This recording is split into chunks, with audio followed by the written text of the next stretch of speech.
and that Activate Anywhere cohort is spending about a week in Colorado. And so on Wednesday, August 12th at 5:30 to 8:30 at the I think it's called the Golden Mill in Golden. Sorry, my phone keeps ringing here. Golden Mill. We're going to be doing a happy hour there, and it's really largely just opening for networking. We'll have, I think, literally 15 minutes of remarks. The rest is just really networking. Refreshments will be provided, and we've got people from industry, national labs, a lot of different entrepreneurs, some of the local organizations, CCIA will be a presence there, and companies of all sizes. So you can go to our webpage, which is just c0-solutions.com, and there's all the information you need and a way to register right there. All right. Well, Yeah. thanks. Thanks, Guy. That's it. No other details or Yeah. anything, right? Nope. I think I covered it. Wednesday, the 28th at 5:30 in Golden, and sign up is really appreciated, and it's on our webpage. All right. Unfortunately, I'm not going to be able to be there. I would definitely attend, but I'm going to be actually in Seattle and just coming back that evening. So I'll have to miss, but I wish you best of luck. I think it's going to be a great event and encourage everybody to go to it. Yeah, thanks a lot, Brian. Yeah. All right.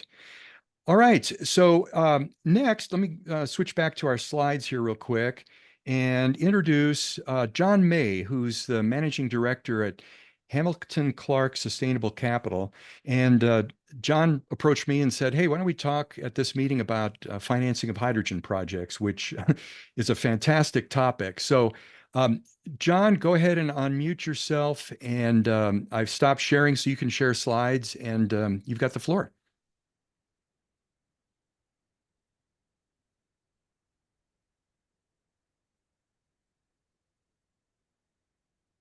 Can you hear me, Brian? Yeah, we can hear you and we see the slides.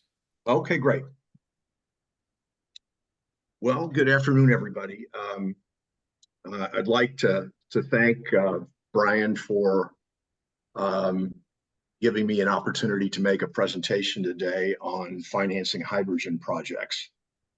By way of background, I'm a managing director at an investment bank called Hamilton Clark Sustainable Capital. We raise equity and project financing for early stage technology companies in sustainability and decarbonization. We have a long history of raising capital for sustainable fuels projects. I started my career financing biofuels, ethanol, biodiesel, renewable diesel, and sustainable aviation fuels. And more recently, at our firm, we've begun to finance hydrogen projects here in the US and abroad. Our firm is based in Washington, D.C., and we have 7 offices in the US.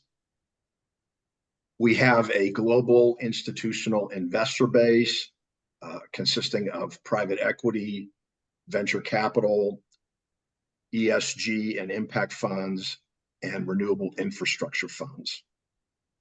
Each of these investors has at least 50 million of capital under management at any one time. My own background is that I've been a lawyer and an investment banker for 30 years, focusing on project financing. So I think I'll go to the next slide. Hold on one second. Hey, John, yeah. Why don't you turn your camera back on, unless you have a reason to have it off?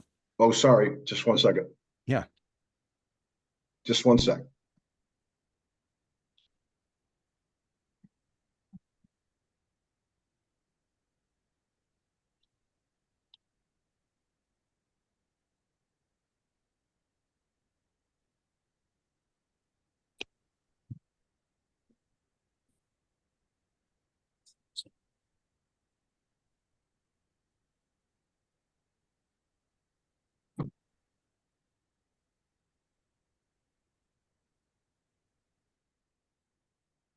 There we go. We got you, John.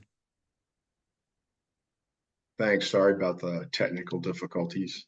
Yeah, no worries. And we got your slides back now. And if Okay. you want to hit presentation mode, but otherwise, oh, I see you got other stuff here. Never mind. Okay. So I'd like to begin today by giving an overview of what are two of the financing approaches to hydrogen projects. The first is a corporate financing approach. And in a corporate financing, the developer is a corporation, typically with a big balance sheet, and the corporation is often called the sponsor of the project in the project finance world. For this reason, the investors, including commercial banks and equity investors, focus on the business and financial risk of the sponsor. They're evaluating the financial position and the assets and liabilities of the sponsor and the investment appeal of the overall business. So a good example, guys, of a couple of firms in the sector that you've probably heard of. Fluor is one, Linde is another, Ballard Power is a third. These are all firms that are not new to hydrogen like most of us are, but have been in the industry for a long time.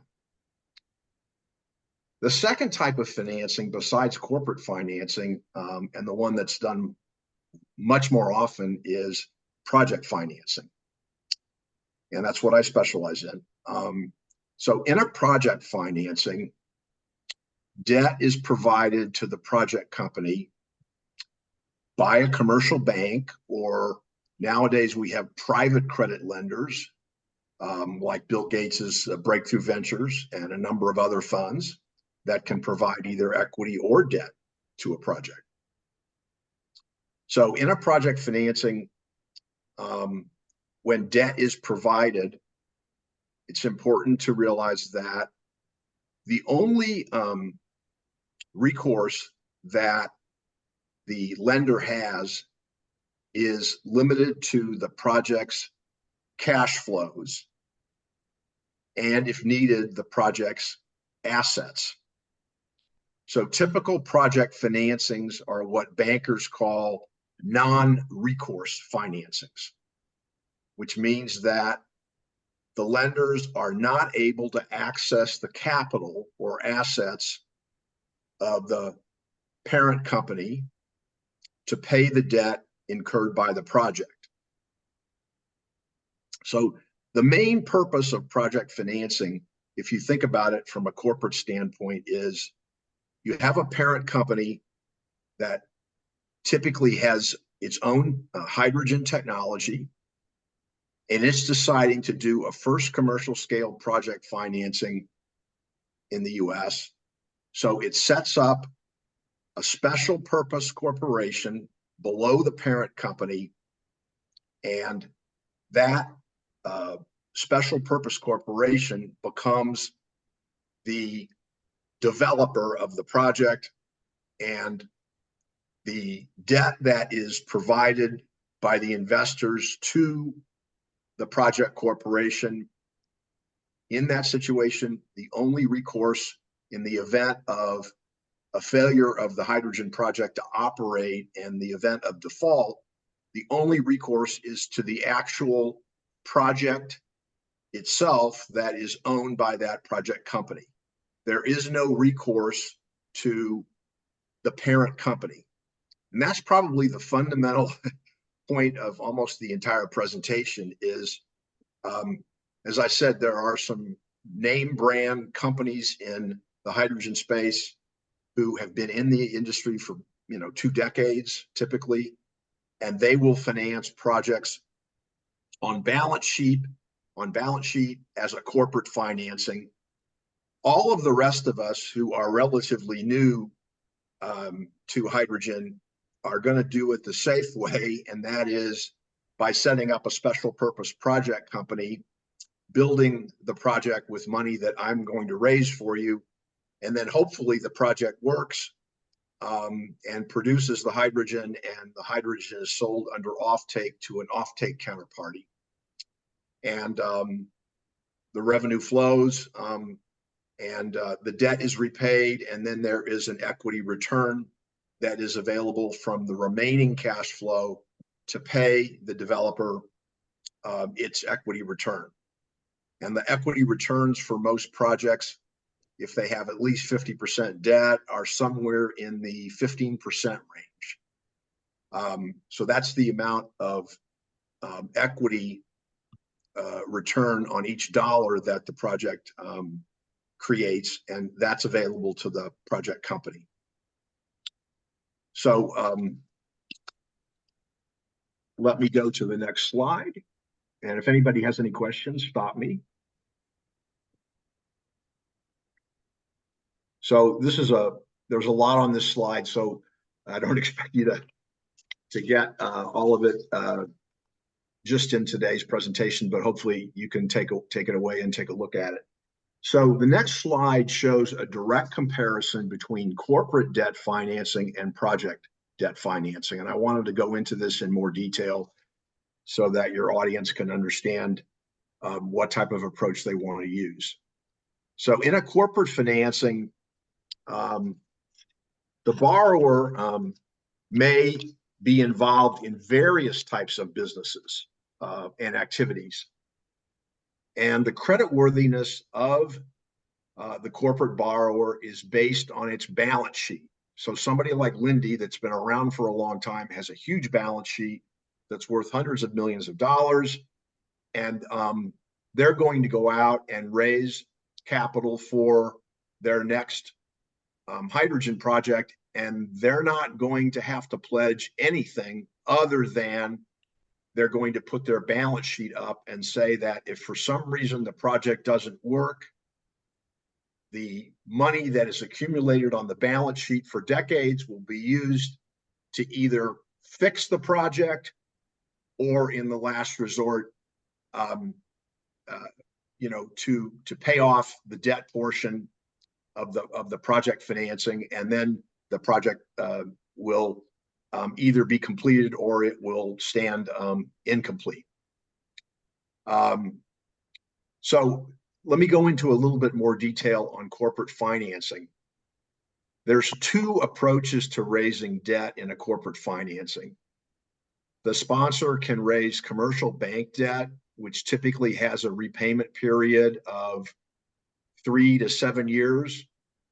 I don't really like using commercial bank debt for new technologies like hydrogen. I think that the alternative, which is that you can use other forms of debt, either tax-exempt bonds, which have a repayment period of 12 to 15 years, or there are private credit lenders that will lend you the money over a 12 to 15-year period. The reason why I'm obsessed with having a long repayment period is the amount of cash flow that is available to a particular project depends almost entirely on two things: the offtake agreement and how much the hydrogen offtaker is willing to pay notionally for the hydrogen they're buying. That's one part of the revenue. And then we have two other components to the revenue. And I think you're familiar with these concepts. One component is incentives like the low carbon fuel standard we have in the US. A second type of incentive would be the Section 45Q of the Inflation Reduction Act, which provides tax credits. And then the third piece of revenue that every good and solid project should have in hydrogen is qualifying for and then selling, or monetizing as people call it, carbon credits in the voluntary carbon credit market. So you can see from my description that we're building a series of revenue pieces together to come up with the most amount of revenue possible to provide the capital to the project, and do it in a way that is going to provide a profit for the hydrogen project developer that should be fairly significant. Now, let's turn to the project debt financing approach. In this situation, the sponsor is a project corporation, as we've been talking about. A project corporation is essentially a subsidiary company that is created for the sole purpose of owning and operating the hydrogen project. And so, unlike in the corporate situation, in project financing, the only recourse that the lender or the bank or the private credit provider has is to the project collateral itself, meaning the buildings and the equipment and so forth that make up the project. Those are the only elements of recourse, or the only sources of capital. So what happens in the event of some sort of problem with the individual project company is that the lender will, if the lender doesn't get paid, the lender will foreclose on the project, which means they will take title to the project, and then they'll own the project, and then they will sell the project in the worst case scenario and try to get paid back as much of the money as possible, given what the first lien on the project assets will bring. So again, this is a lot to take in, I know, but there's two basic approaches. One is you've got this big balance sheet company that's got plenty of cash, and they can afford to basically use their balance sheet, and lenders will be happy to lend them the money for the project. The other approach is the project financing approach, where it's a first of a kind technology or an early stage technology company that's coming into hydrogen for the first time, and they're making hydrogen in a unique way, let's say. And if their project doesn't work out, the only recourse is to the actual project that has been built with the money that's been raised. There is no recourse to the developer or developers, meaning the individuals who are promoting the project. And that's a critically important thing, because if you're going to understand how to build projects in the new hydrogen environment we've got globally, you've got to decide, do I want to do it based on my corporate balance sheet, or do I want to do it on a non-recourse basis and simply give the developer, in the last resort, if I can't make the project work, I'm going to give the project to the developer, and they're going to take it over and try to get someone else other than the original developer to run it. So a couple of last points on the corporate and project financing. It's very easy, so I'm not going to pretend that it isn't. It's very easy for us as an investment bank to go out to a variety of types of institutional investors to raise the development equity and the project financing for hydrogen projects. Who do we get the money from? I mentioned briefly earlier, private equity firms, venture capital firms, infrastructure funds, ESG or environmental, social, and governance funds like the Bill Gates Breakthrough Ventures Fund. And then a host of strategic players. There's a number of oil and chemical companies that are investing in hydrogen, and they have giant balance sheets on their own. And so it's always great if you can find a variety of investors consisting of short-term money like private equity and venture capital, long-term repayment money, which is the infrastructure funds, and then basically customized kind of financing to sort of top it all off and put the cherry on top of the cake, if you're looking at somebody like the Gates Breakthrough Ventures. Hopefully that's helpful and makes sense. Let me go to the next slide. So hopefully this makes this whole thing a lot easier to understand, this diagram. So what you've got here is we've got the sponsor up in the upper left-hand corner. That's typically somebody like Ballard Power or one of the other, major names in the hydrogen sector. The middle of the slide shows you a project company where somebody like Linde or Ballard or somebody has decided to set up a project company, and that project company is the borrower, and that project company is the owner of the hydrogen project. Then, I'm sorry for taking so long to get to this point, how does the project company make money? And there's 5 elements to this. It's not that complicated. To make hydrogen, you all know already that you have to have feedstock. You have to have some sort of either biomass or some sort of waste, or you might use green power to make the hydrogen project. So there's a variety of ways, different technologies that can be used to make hydrogen, and each one of them has an origin point, and there's a source of material that's being used. It's either power or it's something physical like a feedstock, and that's what is used to make hydrogen. I'm sticking with the bottom line here. I think you'll find this really interesting. There's really 3 types of hydrogen companies in real life.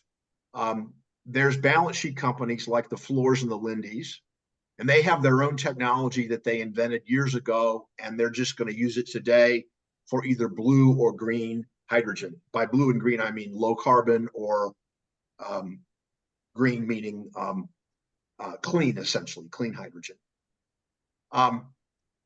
The second type of developer, besides one of the super majors, would be somebody like a UOP Honeywell, or a Gas Technology Institute, or one of the international technology companies like Haldor Topsoe, or Johnson Matthey in the UK. There are a variety of different international companies who've been working in the hydrogen space for decades. And what they will do is they will, in return for what's called a licensing fee, they will allow you to use their technology. And then you basically pay a relatively small fee for the right to use or license the technology.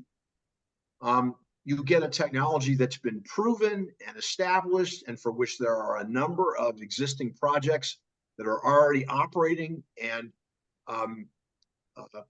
in addition, the international technology company will typically provide a warranty of the technology. So for if some reason or another you license the technology from Honeywell and you build the project and turn it on, it's the responsibility of the licensor, Honeywell, to make sure that the project works. And so they will throw capital at the project to make sure that it works.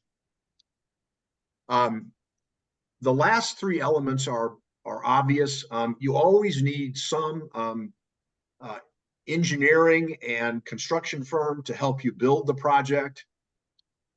Very often, people who are new to a space will hire a operations and maintenance consultant to be the operator of the hydrogen plant. And then the offtake agreement, of course, is obviously the agreement with people who are interested in buying the hydrogen that you're producing.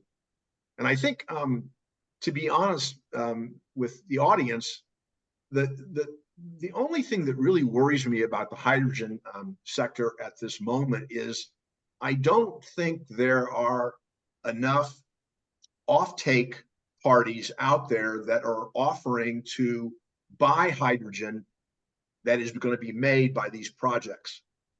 And I want to give you an analogy. I started out in the biofuels industry, and then I got into sustainable aviation fuels. And I'm going to take a lesson from my own 30 years of experience. At the beginning of sustainable aviation fuels, there were a lot of new technologies, a lot of developers, but it was almost impossible to get an airline to provide an offtake agreement. And if you go on the internet or LinkedIn, like I do every day nowadays, you see a new announcement by one of the major airlines saying that they're going to buy the sustainable aviation fuel under offtake from a variety of different developers. I have no doubt, particularly in the US and in Europe, that we will quickly get to a point where offtake counterparties will emerge for hydrogen.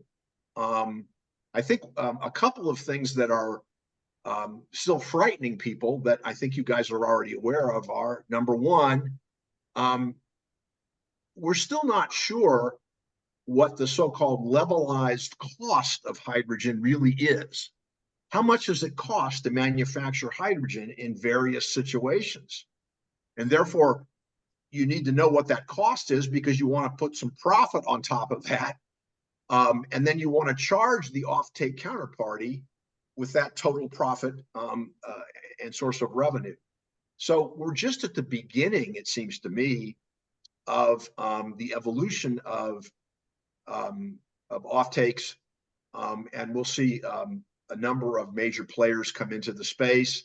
And it'll start out with folks that are already in the hydrogen business, like the Lindys and the Fluors, and then it will start to become much more democratized in the sense that you'll find a whole host of different offtake counterparties. People like Bill Gates will do what he's done in the carbon credit markets, where he's bought a bunch of carbon credits from a variety of sources of carbon capture, hydrogen, ammonia, methanol, etc. And you'll see it become democratized and will be in great shape. But at the moment, we still have very, very few projects that are actually being built, and we're waiting for the projects to start to announce their offtake relationships so that the rest of us can see how they're doing. This bit is a rather busy slide, but I'll be quick about it.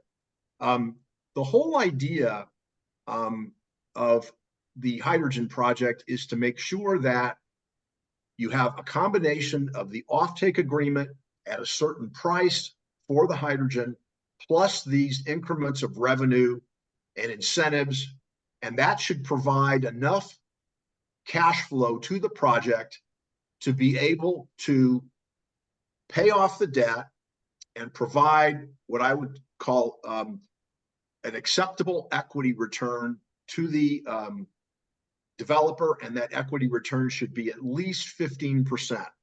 So if you're not making at least 15% return on the equity that you've invested in the project, then something's wrong with the economics. And that's why I always suggest to clients when they work with an investment bank like Hamilton Clark is we spend a lot of time working with the client in not only on the financing presentation, which is typically like a 20-page PowerPoint deck, but we also spend a huge amount of time on the financial model, which is typically done in Excel format. And so the presentation that we take out to the market, to the investors, has to tell a great story, and the financial model has to be a clear enough financial model that average people can understand how it's put together, what the inputs and outputs are, and it should establish with clarity that the economics of the project are sound and that there's going to be enough cash flow to pay the debt and also enough cash flow to provide this 15+% equity return.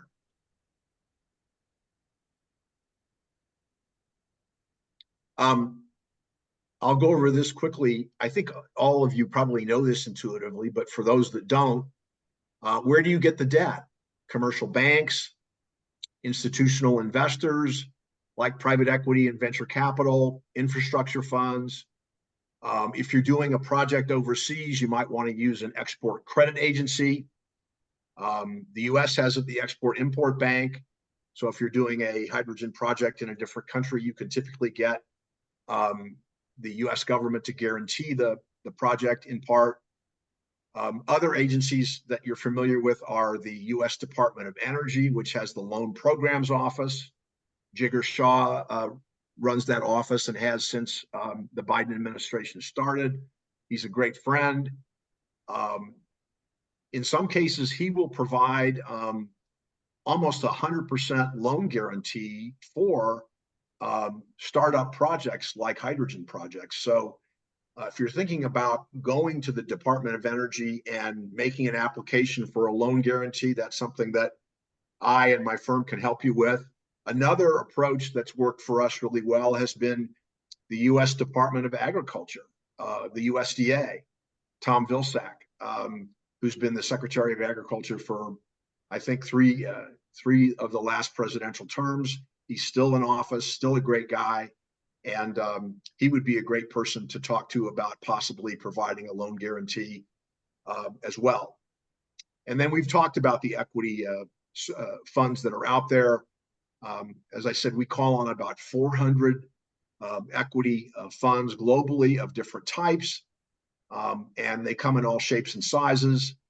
Some of the money is obviously US based. A lot of it is comes from foreign countries. And the reason is because, as you all intuitively know, the US is typically on the leading edge, and we're doing these hydrogen projects. We've got these hydrogen hubs that the DOE is rolling out. And so we're ahead of the game on hydrogen, and people are looking to see how we do in the US. And then they're going to use examples of successful projects that have been done either as corporate financings or project financings in the US as examples of how they can mimic that and copy that in their own countries.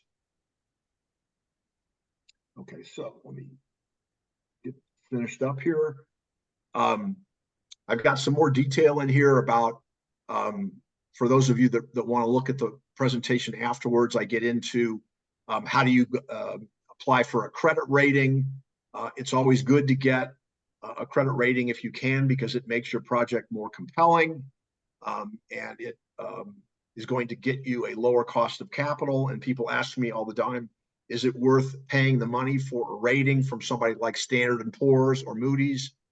It's definitely worth it, because when you get a rating report from Standard & Poor's or Moody's on your project, you're probably going to get at least a BBB rating or higher. And that rating provides a legitimacy and a credentializing of the project that takes it out of the everyday humdrum of the average project that doesn't have a rating.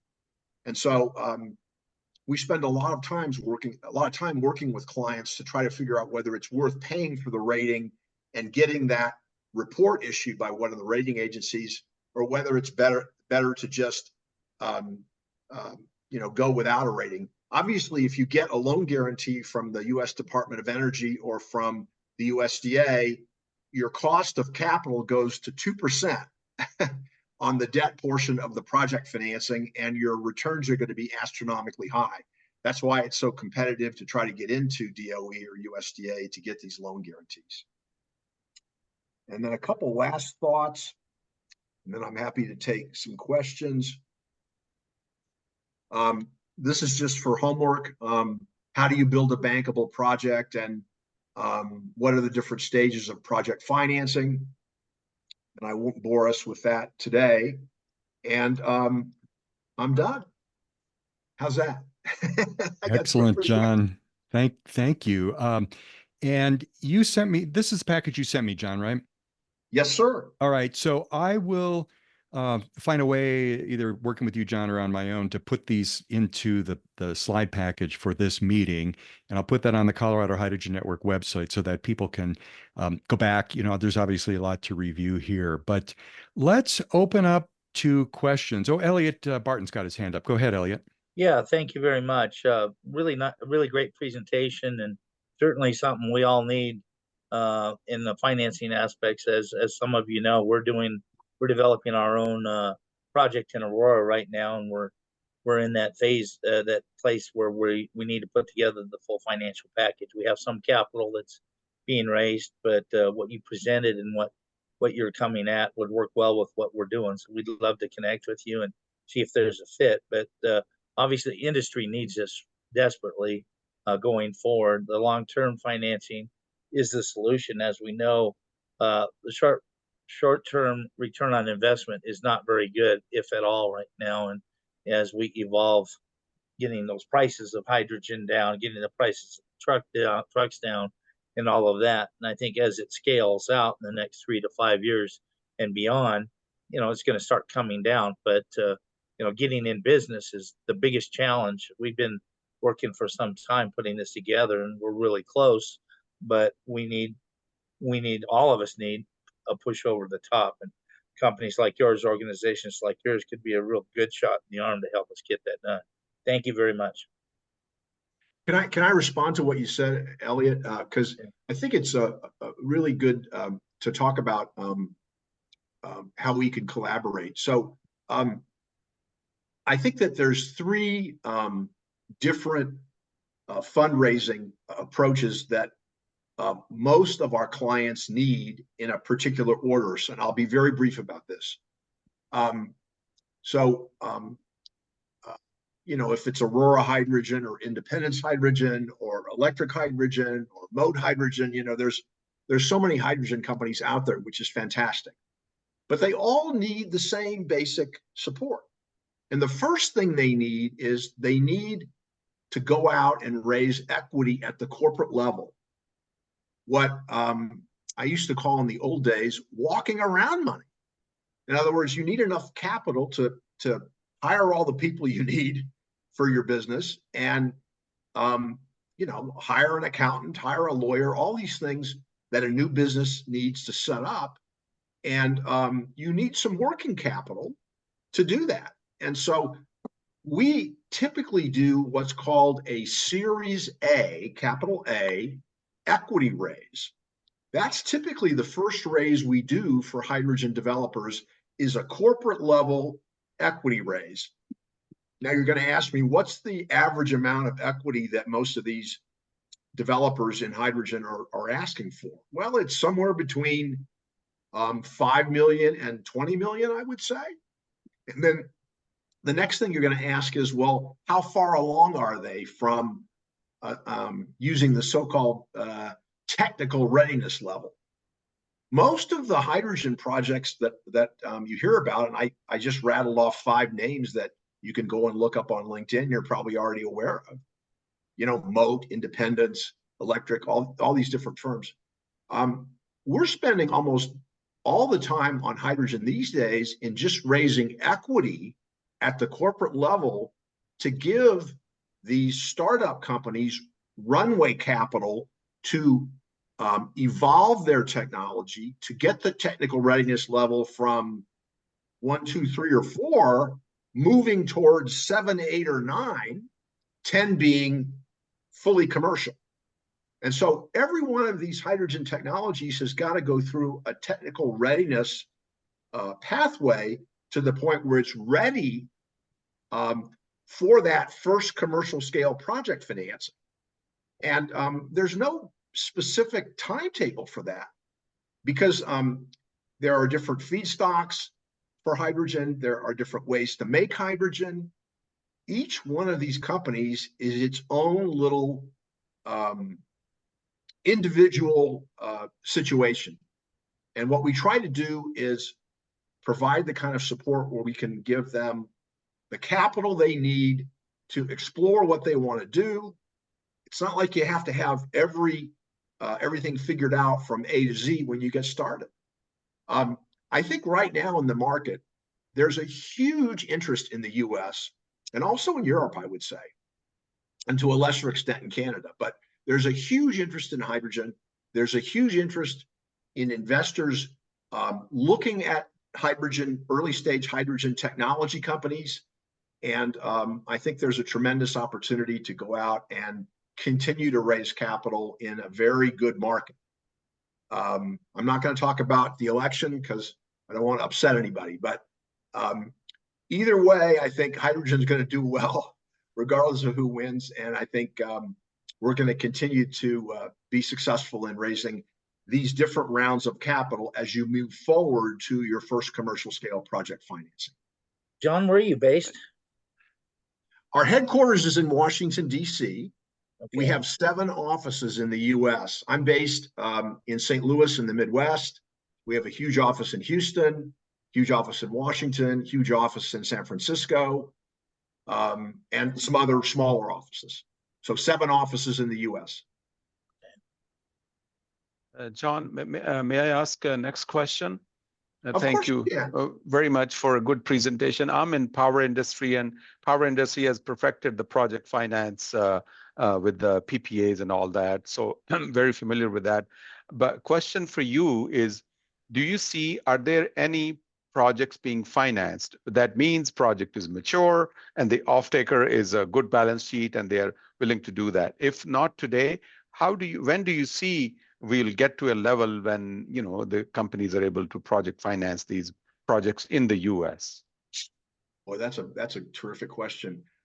I'm going to give you a couple of answers. I'll give you the answer that I, when I participate in conferences, I hear the most often, and that is people tend to fixate on the Section 45Q tax credits, and because the guidance has not, the final guidance on the 45Q tax credit has not come out, a lot of people, you know, that I talk to every day are complaining, and they're saying, John, as if I can do something about it, they're saying, why don't we have guidance on this? You know, the Inflation Reduction Act has been around for a while now. It's not new. I really think once the guidance comes out and it's absolutely clear, what is the tax credit? How much is it worth? Who's going to buy it? What's the value? I think that's going to set off a number of projects, because I've got developers that I already represent that are simply waiting. We did a Series A for them already, and they're moving up the technical readiness level, but there's no way to get to a project financing until you know what the incentives are. And as I said earlier, the incentives start with the 45Q tax credit. Then you can use the low carbon fuel standard, which is in most of the states in the US and Canada. And then you can use the voluntary carbon credits that are out there. So my whole career, starting in biofuels and SAF, and now in hydrogen, the money is the most important part. And the more elements of revenue that you can stack on top of each other, the more profitable your plant's going to be. So when do you see when this will happen? I think it's going to take till the end of the year for sure, probably longer. I think, you know, for those of you that don't, that haven't raised capital, you know, with an investment bank and gone into the market, it typically takes 4 to 6 months to do a single raise of capital.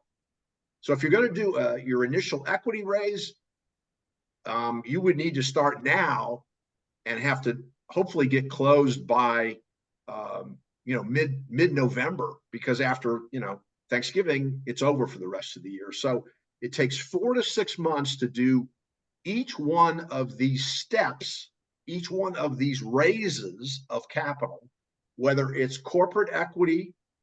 And then the other thing that we didn't really talk about that much is, let's say you've already got corporate equity and you want to build a project in the US.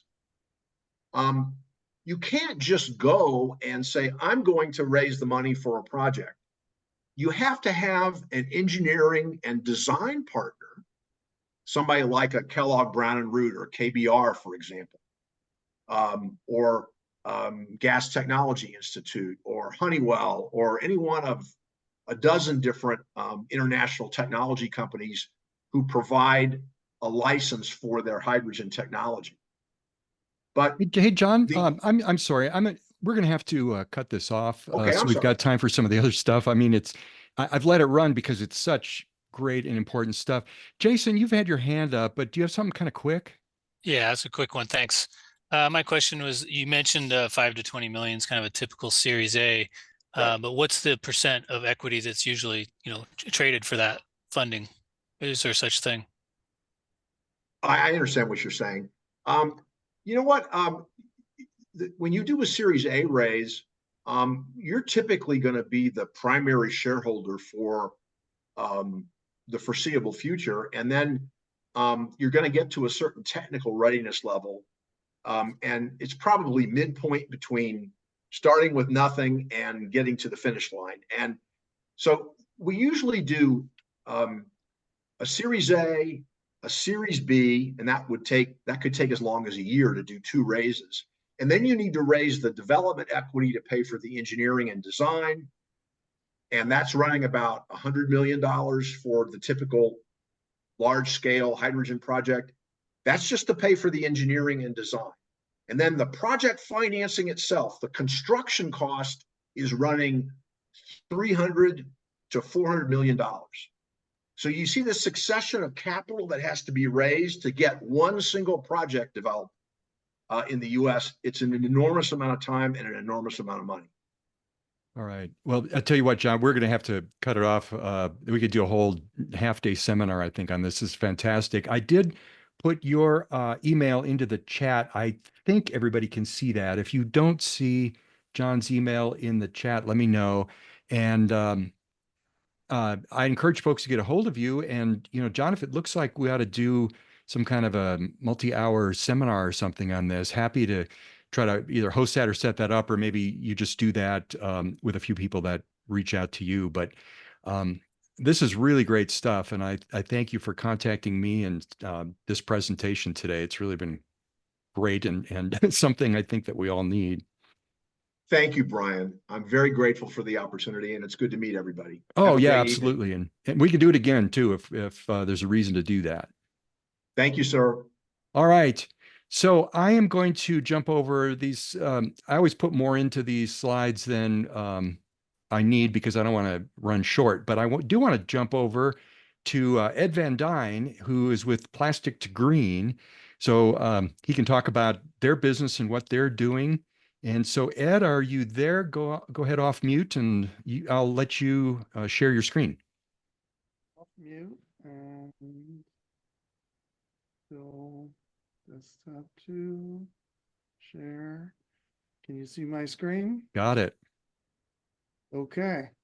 Apologize, I'm going to be looking up at the screen that I'm displaying from and not necessarily at the camera, but thank you everyone. Thank you, Brian, for having me. John, that was a perfect setup for what I'm about to cover, because project financing is what we're all about, and many hundreds of millions of dollars. So basically what we're doing is making hydrogen and then eventually ammonia out of dirty waste plastic. We're also making high value carbon products. So basically we're taking the 98% of plastics that don't get recycled, the printer on your desk, things like that. But basically a Coke bottle with a cap still on it, Pepsi bottle with the cap still on it, is not recyclable in the current industry because they need specific plastics. And because of all the plastics that's gotten into our landfills and our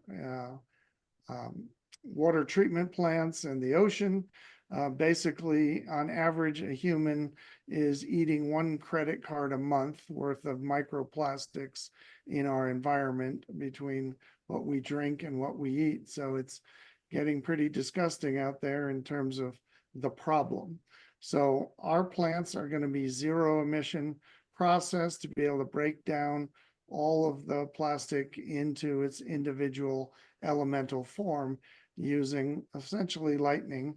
But we have the ability to make the lowest cost ammonia in the world, high value carbon products from the carbon that's in the plastic, and we can do it at 60% margins, which for a chemical plant is unheard of. Why go to ammonia? Specifically, ammonia is what we consider the hydrogen carrier of the future.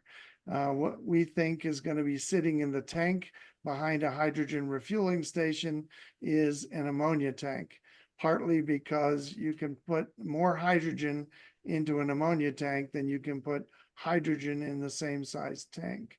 Even if you liquefy hydrogen at minus 270 Celsius, there's 70% more hydrogen in the ammonia tank that's the same size. And so just the molecule fits together, and the cost of an ammonia tank, because it only needs to be 150 PSI, is much less expensive to manufacture the tank. The ammonia market today, ammonia is the third highest volume molecule manufactured by mankind today. It's right behind gasoline and diesel fuel. It's an $80 billion market today, on its way to 130 billion just as fertilizer. And without ammonia, we would only be able to feed about 3 billion people on the planet. And we have 8 billion people, and we're on our way to a lot more than that. So the key to zero carbon, at least zero carbon in the production of ammonia, it's basically green ammonia. We heard about green hydrogen earlier. Basically, as long as the ammonia is made with renewable electrons, you get to green ammonia. And so that market is on its way to 18 billion just as a fuel, primarily for heavy ships going across the ocean. That's their future carbon-free fuel of choice.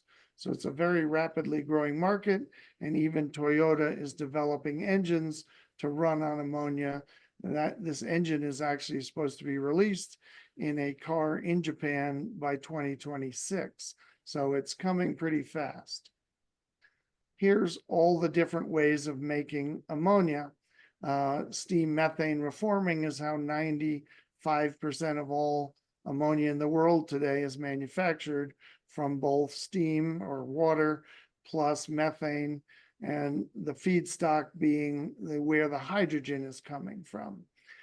Electrolysis makes green ammonia today, all from green electrons. But we are doing essentially methane pyrolysis with plastic instead of methane, or the gases that come from the plastic. And so we end up basically manufacturing 1 ton of ammonia for approximately 8.4 gigajoules of energy. The benefit is, compared to green ammonia, it takes 36 or 4 times more energy to split water and then make ammonia from that hydrogen from the water is 4 times more energy intensive, 4 times the solar field, whatever your renewable source of energy is coming from, it's a lot more energy. The other benefit is there's 19 gigajoules of hydrogen energy inside 1 ton of ammonia.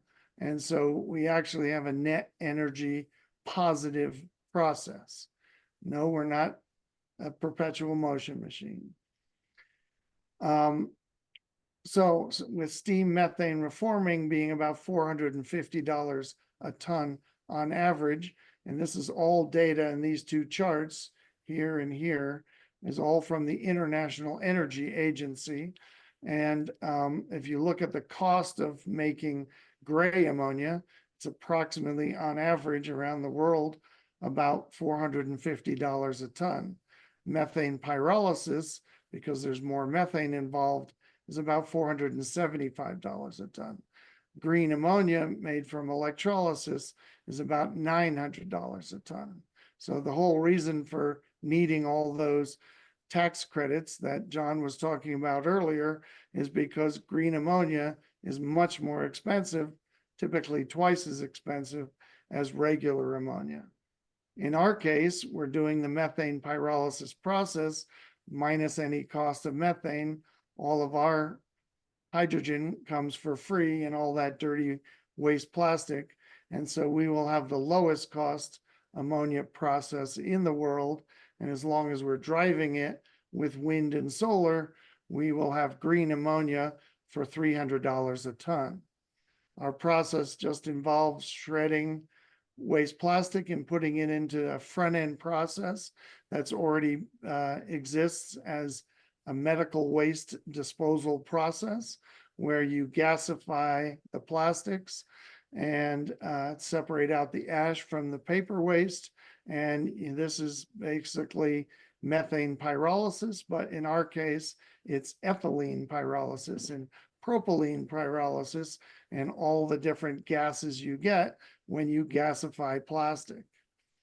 And then you get immediately the carbon black drops out because you've ripped the molecules apart and you get hydrogen. You do get a few other gases. We do get carbon monoxide, carbon dioxide, and chlorine because of PVC in the chlorine in the PVC plastic. And so, but for the most part, we get the majority of carbon and still a very high amount of hydrogen.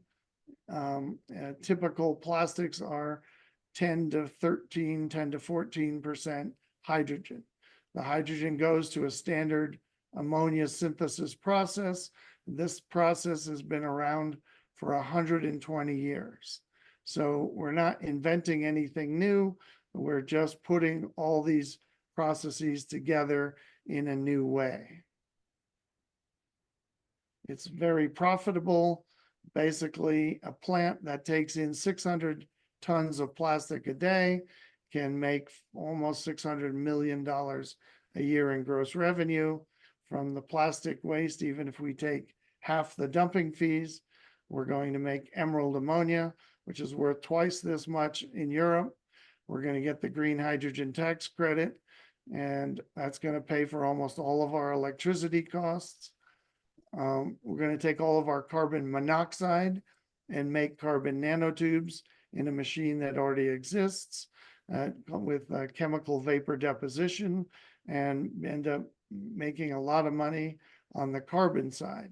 And the carbon black is worth $2,200 a ton. And we have people like Michelin and Bridgestone who have both asked for recycled carbon black, and they can't get it because the tire industry does not have good recycling capability. So we will be one of the largest suppliers of recycled carbon black.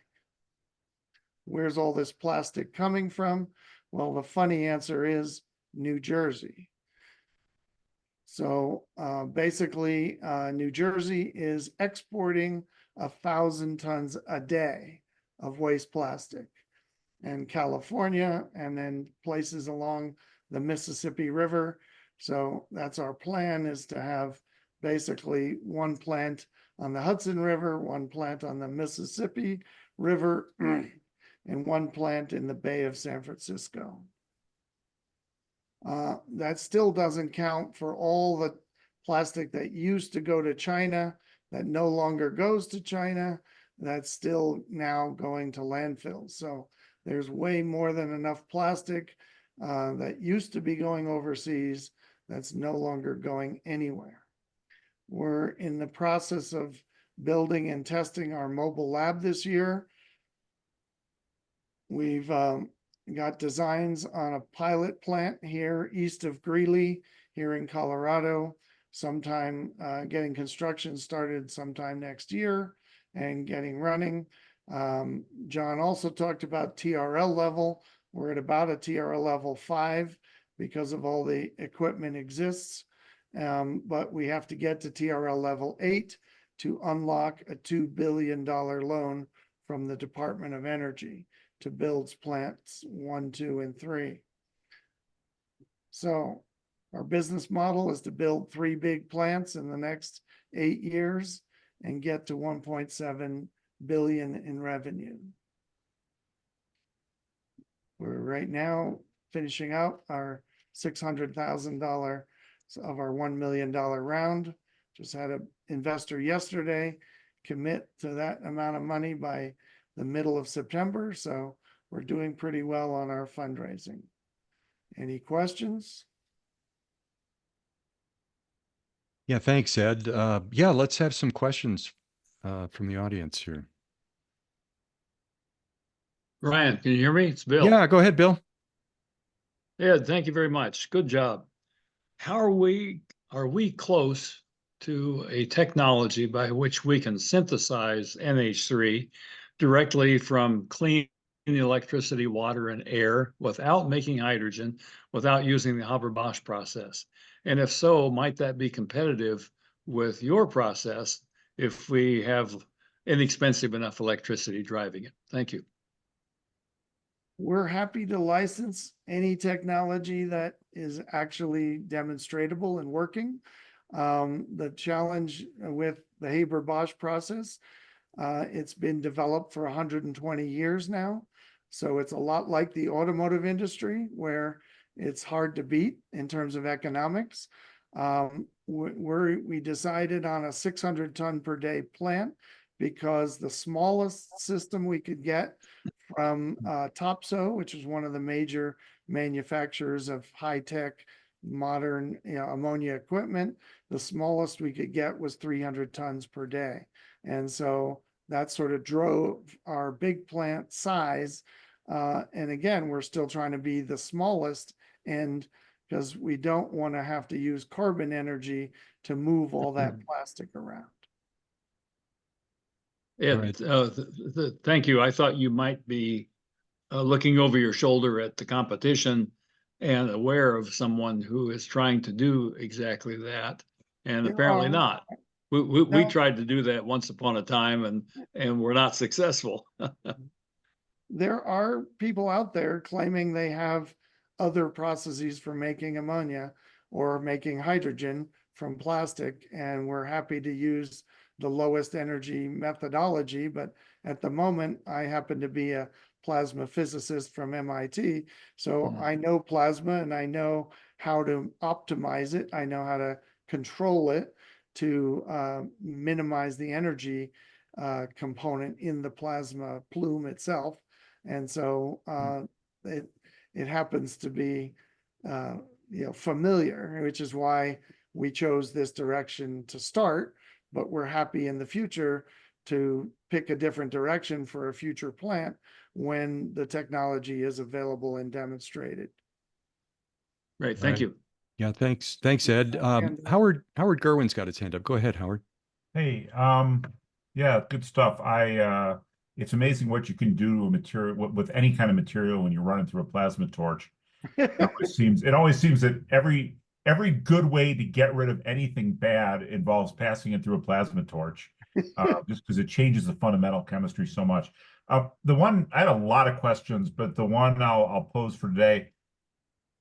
Oh, there's two related ones. Are you basically agnostic to any mixed plastic waste?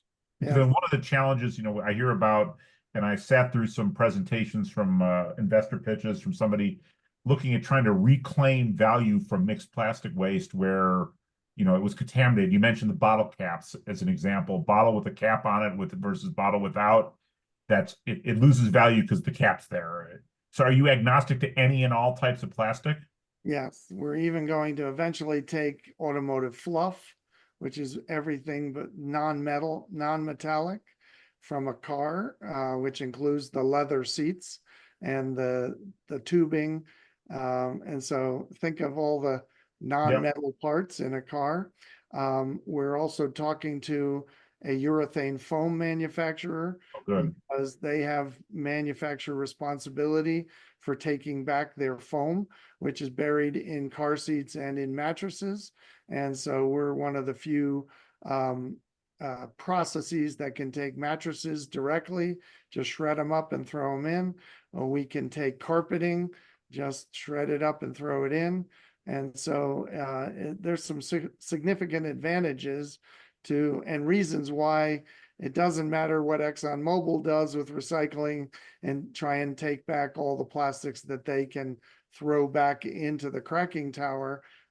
They can have it because we'll take all the stuff that even ExxonMobil won't take. Okay.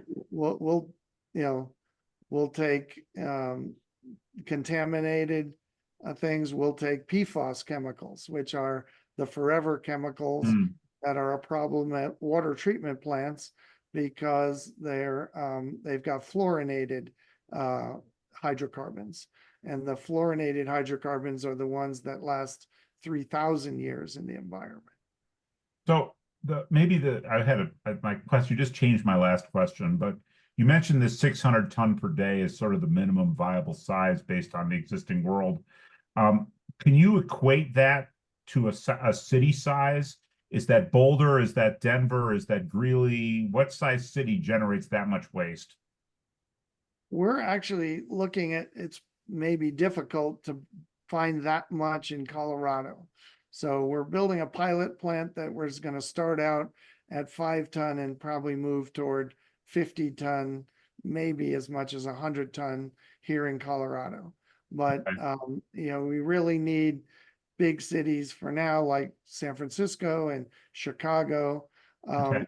where it's, not just a city, but a big metropolitan area to dedicate one of those plants to a given city. But eventually, if you look at the plastic problem globally, if we were to be at 1/4 of the solution to the plastic problem in 2050, we would need 1,600 600 ton per day plants around the world.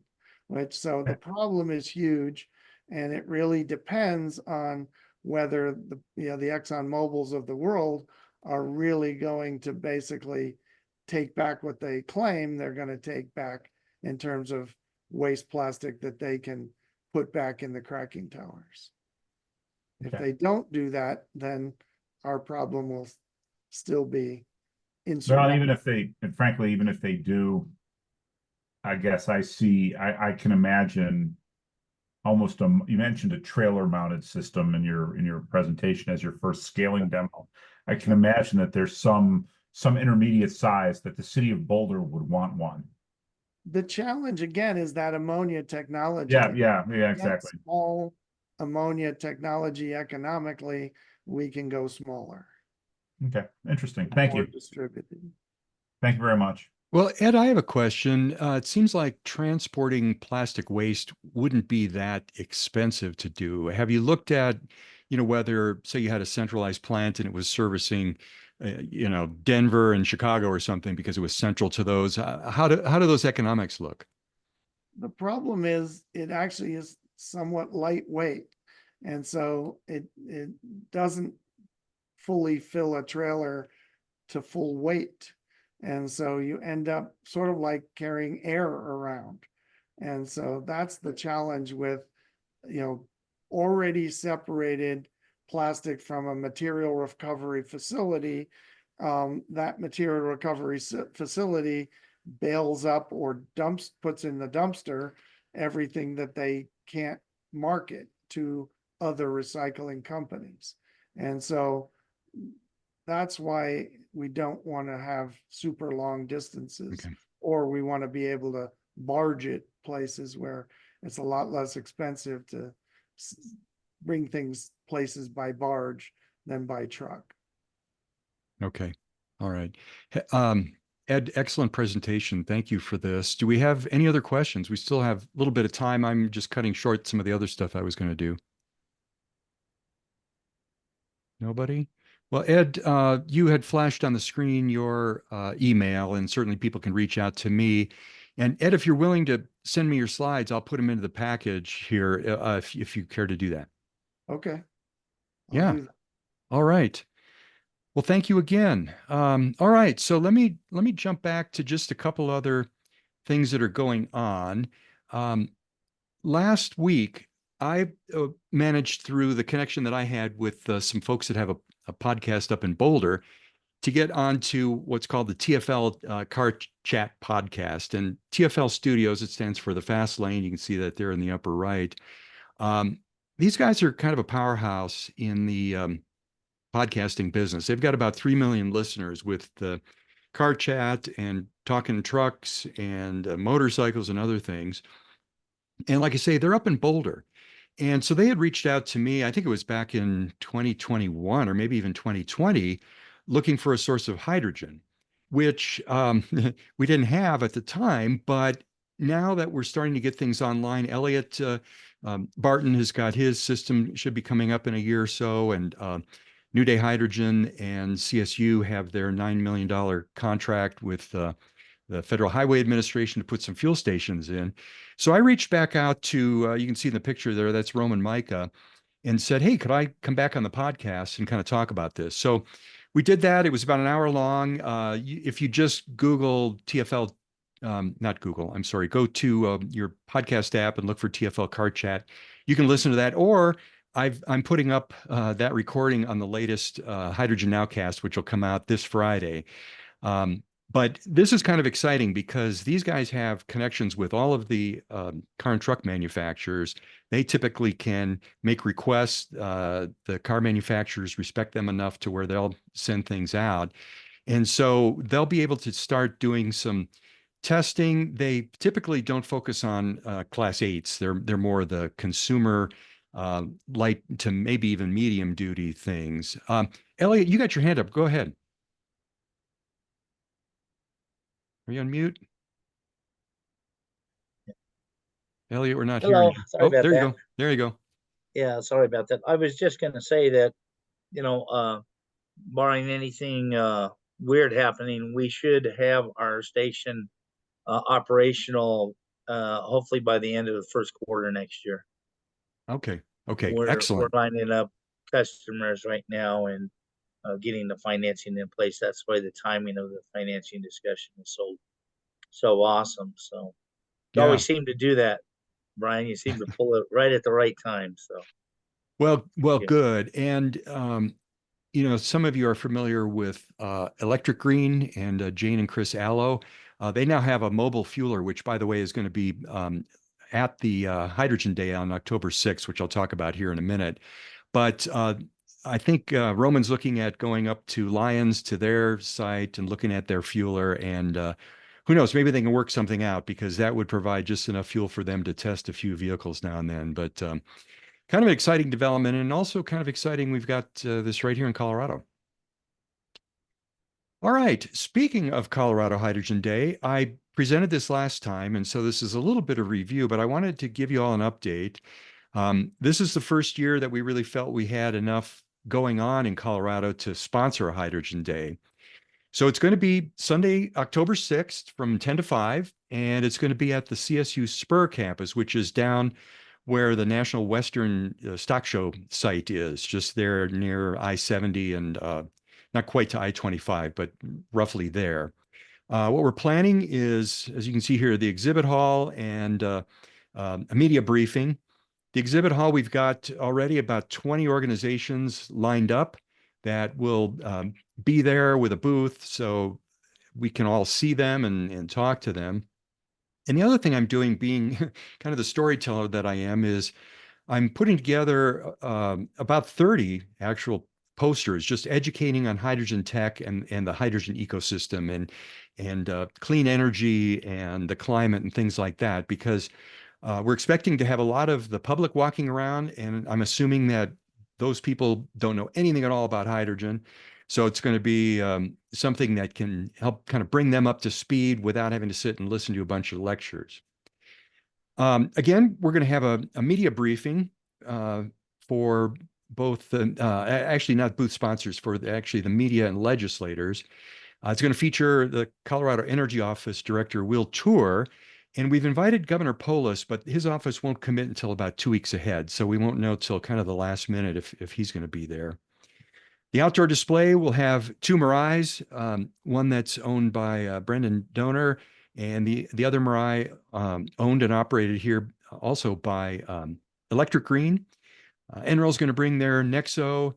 Roy Hensler has promised to bring his Nikola truck again. And then, as I said earlier, we'll have the Electric Green mobile fueler there. And again, these are all things that are operating in Colorado right now. There'll be food available. There's a cafeteria, not a cafeteria, a little cafe, I should say, in the Hydro building. It's called the Western Daughters Kitchen. There's also a Western Daughters meat shop here in town, but they run that kitchen. And then a good friend of mine I've known for years, Eric Ellison, who kind of crazy. When he sings, he sounds just like Gordon Lightfoot. And so he calls himself the Lightfoot of the Rockies. He does a tribute to them, but he's also got a lot of his own music. So it's going to be a real exciting event, a lot going on. It's a beautiful venue. The status on this is we've got 21 confirmed exhibitors. We've got the outdoor exhibits confirmed and speakers, and then, like I say, the educational posters about why do we even need hydrogen and hydrogen safety and the climate things. So I think these posters are a really important part of the event. Here's the blank kind of trifold. I'll have bifold, trifold, and quadfold with these are 2 foot by 3 foot posters so that people can walk around, not ever talk to anybody, and still come away with a good understanding.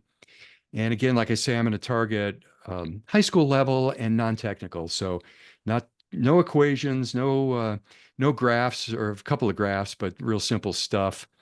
And so anyway, I think that'll be useful not only for the public, but probably some of the legislators as well. All right. Here's just an example of what the posters look like. I showed this last time. Here's what the hydro building looks like outside. It's really beautiful building, nice architecture. Here's what the lobby looks like, very futuristic looking.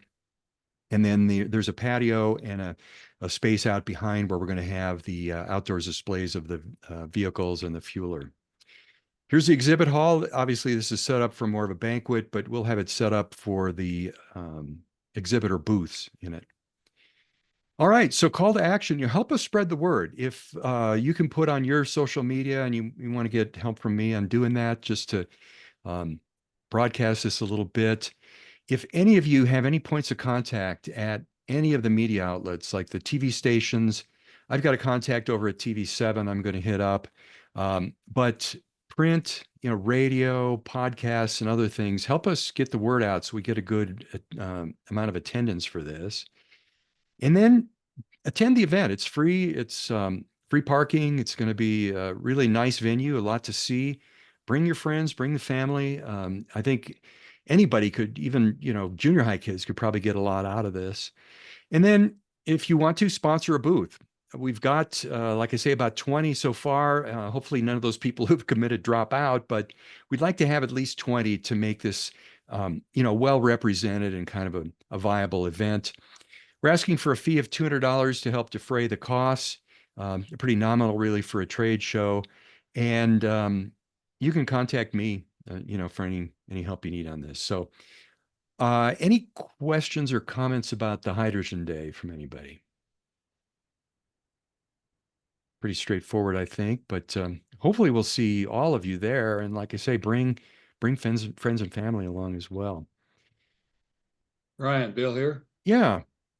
I repeat my offer to send you a bunch of posters in case you're short. You can take your pick and put up the ones that you like or send them all back. Well, Bill, yours tend to be quite erudite, and like I said, I'm trying to keep this really simple because those of us who are used to dealing with equations and graphs sometimes forget that that doesn't always necessarily make a lot of sense to other folks. But Bill, if you've got something in mind, send me just a digital version of it, and okay, maybe I can. I don't want to say dumb it down, but you know what I'm saying. Just make get your Sharpie out and edit my poster. Yeah, well, yeah, but well, as Einstein said, if you can't explain something simply, you don't understand it well enough. And I'm discovering, not only trying to explain it simply, but you also have to think about what people's background is coming into this. And so for those of us that have been involved in hydrogen and clean energy, you throw something up and we know the background behind, okay, why are you telling me that, or whatever. And so I've had to really think that through for a lot of these posters, as far as, what are people walking into this event with as far as background knowledge, and making sure that that we tell the story. But so reasons to become an exhibitor, you've probably all read that. I've had that up here. So it's not all about necessarily what's in it for you, but help support the event and help us show the legislators and the media all of the things that are going on here in Colorado. I think that just kind of tends to help raise awareness and kind of raise the overall just understanding and what's happening in the zeitgeist, the spirit of the times. All right. Last slide here. Just I always put this up. I do want to point out that there is a new podcast up. I used to try to get a podcast out every 2 weeks, and frankly, I was running out of what I considered interesting enough material. It was also a difficult cadence for me to keep up. So I apologize. I've gone quite a few weeks between some of these podcasts, and they may flow a lot at one time rather than be spaced out, but we got the hydrogen transport, and then also a posting on Friday, and I should have put it here, is my interview with the Fast Lane with Roman Micah, and so you might get a little bit of a kick out of that, although I doubt you'll learn anything new. So that is all I had. I said, I skipped over some of the things I had. I didn't want to run out of time, but we've got about 5 more minutes. So if anybody wants to revisit anything or has questions or comments, happy to take those now. Or maybe you have, I don't know if John is still on, but if you've got another question for John, I kind of cut everybody off on that. Please go ahead. Everybody wants us to get to dinner, I suppose. Huh? Any more thoughts? Brian, I just wanted to thank you very much for your efforts to move this industry forward here in Colorado, and you're bringing a lot of resources and people together, and I think it's fantastic, and we really appreciate it for sure.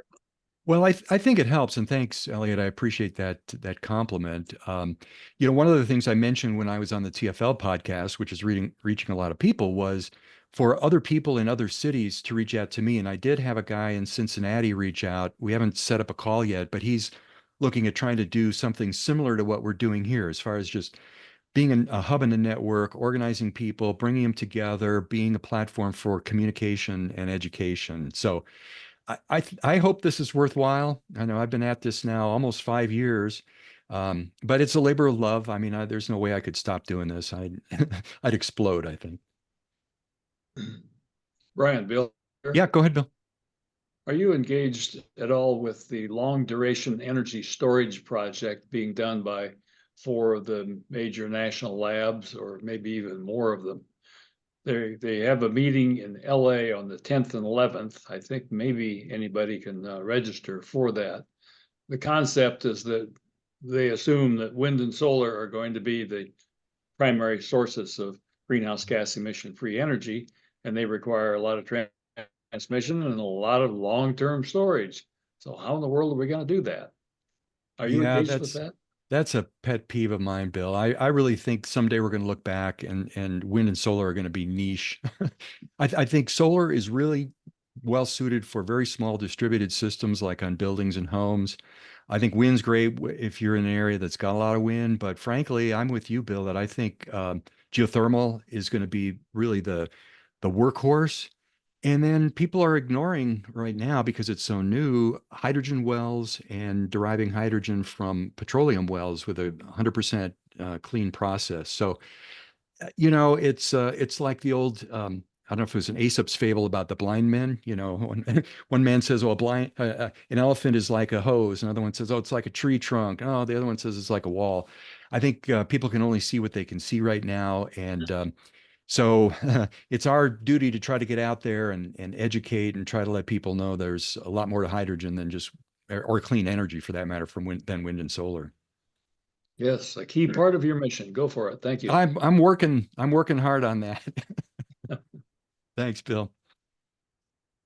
All right, we got about 2 minutes. Anybody else?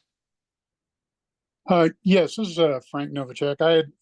was kind of trying to get my phone to unmute earlier in the meeting. I heard somebody recognize my name, and I think it might have been Keith, but just want to say hello and just trying to start to re-engage in things after my health ventures. So at any rate, enjoying it. Yeah, well, thanks, Frank. For those of you that don't know Frank, he was with Xcel Energy for a lot of years. You can tell us how long if you want, Frank, and retired a little while back. Yes, 42 actually, and I retired in 21. Oh, it's been longer than I realized. Yeah. Frank, do I have your email? Are you getting the newsletter or the meeting notices?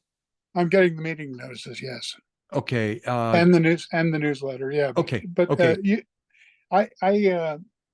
If you could send me the newsletter, that'd be great. But I can give you my email is snfnov1@gmail.com. Okay. S is in Sam, N is in Nancy, F is in Frank. Right. And then NOV1 at gmail.com. gmail.com. Yes. Okay. All right. Well, I'm glad to see that you're still interested in hydrogen. I know you were at Excel and really helpful while you were there. So good. Keep tabs. Yeah. If nothing else, it's just, maybe marveling and watching what's going on and what's happening and how things are developing here. Absolutely. Yeah. No, there's some really neat stuff going on, and I'm monitoring it to the extent that I can. I don't have as many access points, not being associated with Excel anymore. So, Yeah, no, I understand. Yeah, always still very interested. I think this is the way to go. So, Oh, yeah, thank you. Appreciate that. thank you. I just happened to notice John Cornish came off mute. John, did you want to say something, or am I putting you on the spot? No, thanks, Brian. I wanted to say hi to Frank and welcome back. And I wanted to let everybody know that I did actually speak to John during the call about the financing options and wanted to share that he is a committed Christian. And I think I know to Elliot and to others that makes a big difference. And we're going to be talking with him. We've been on an equity search for 3 years or so. And his fee structure is daunting, which I thought it would be, but there's always a way, and just wanted to share that with everybody and wish you all the best. All right, thanks, John, and thank you for being such a staunch supporter. I know you were at our charter meeting back in 2019, and been hanging in there this whole time. And I think things are going to really start taking off here. I think that's pretty obvious at this point. I've been thinking that for 23 years, and if you were to ask Sir William Grove in 1849, he would have said the same thing. Oh, yeah, but the past doesn't equal the future, and Yeah. there's a lot of differences now. There really are. Yeah, So absolutely. we're going to make a go of this, and it's gathering momentum. So, all right. Well, we ran over time, which is kind of against my religion here, but appreciate everybody's support. We were up to I think 35, 36 people at one point, which is a pretty significant number of supporters for a call like this. So thank you, everybody. Put October 6th on your calendar. It's going to be a great, excuse me, a great event. Hope to see you there. For having me, Brian. Oh, absolutely, Ed. And thank you. And send me your slides and I'll put them in the package. Okay.